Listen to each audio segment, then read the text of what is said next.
नमस्कार। दिव्य शिशु गर्भ संस्कार में आपका स्वागत है। आज हम आपके शिशु के लिए एक बहुत ही सुंदर, प्रेरणादायी और सच्ची कहानी लेकर आए हैं जो आपके बच्चे को बुरी आदतों से बचाकर अच्छाई की ओर प्रेरित करेगी।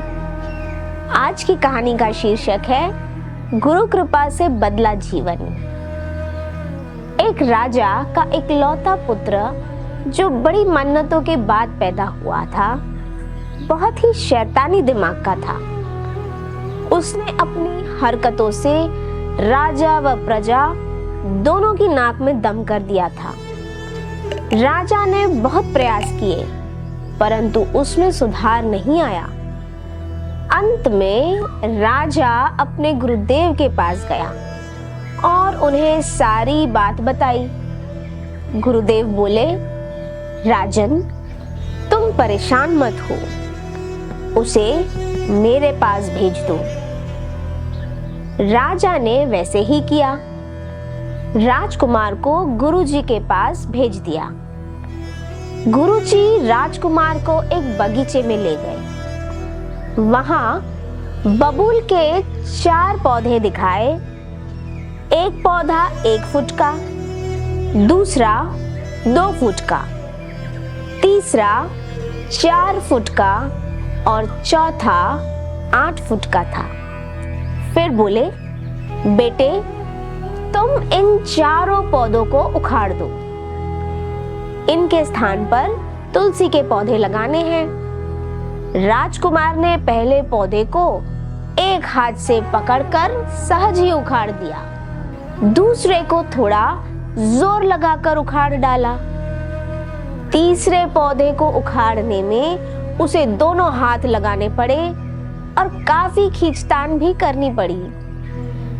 गुरुजी ने उसकी पीठ थपथपाकर कहा, शाबाश बेटे, अब चौथे को भी उखाड़ डालो। राजकुमार ने चौथे पौधे को दोनों हाथों से कसकर पकड़ा, बहुत जोर लगाया, लेकिन वो पौधा नहीं उखड़ा। साथ ही उसे बबूल के कांटे भी चुभ गए।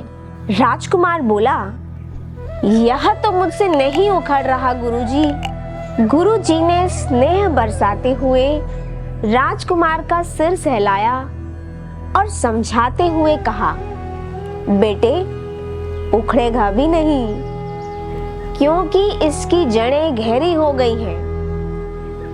हमारी बुरी आदतें भी बबूल के पेड़ की तरह ही होती हैं। शुरुआत में इन्हें दूर करना आसान होता है, लेकिन जब हम उन आदतों को नहीं छोड़ते तो उनकी जड़ बहुत गहरी हो जाती है और उन्हें छोड़ना कठिन हो जाता है और आगे चलकर यही बुरी आदतें हमारा स्वभाव बन जाती हैं और हमें जन्म जन्मांतर तक भटकाती रहती हैं।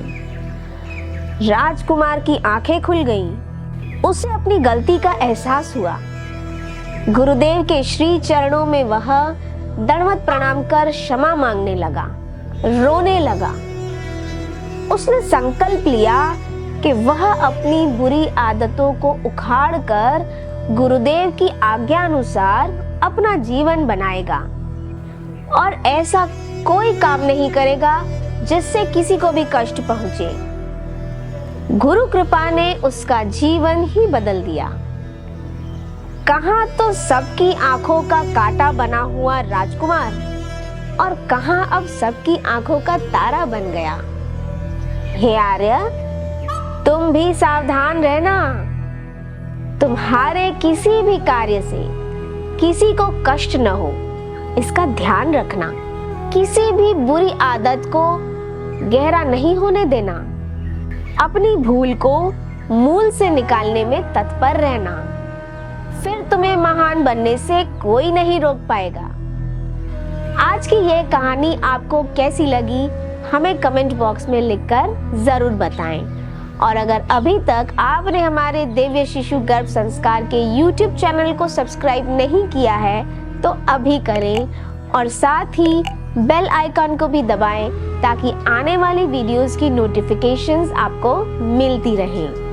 आपके बच्चे के हृदय में सद्गुणों की सुवास महकाने के लिए ऐसी ही सच्ची और अच्छी अच्छी कहानियां लेकर दोबारा जल्द ही मिलेंगे। तब तक के लिए नमस्कार। अधिक जानकारी के लिए संपर्क करें महिला उत्थान मंडल द्वारा संचालित दिव्य शिशु गर्भ संस्कार केंद्र, संत श्री आशाराम जी बापू आश्रम, अहमदाबाद।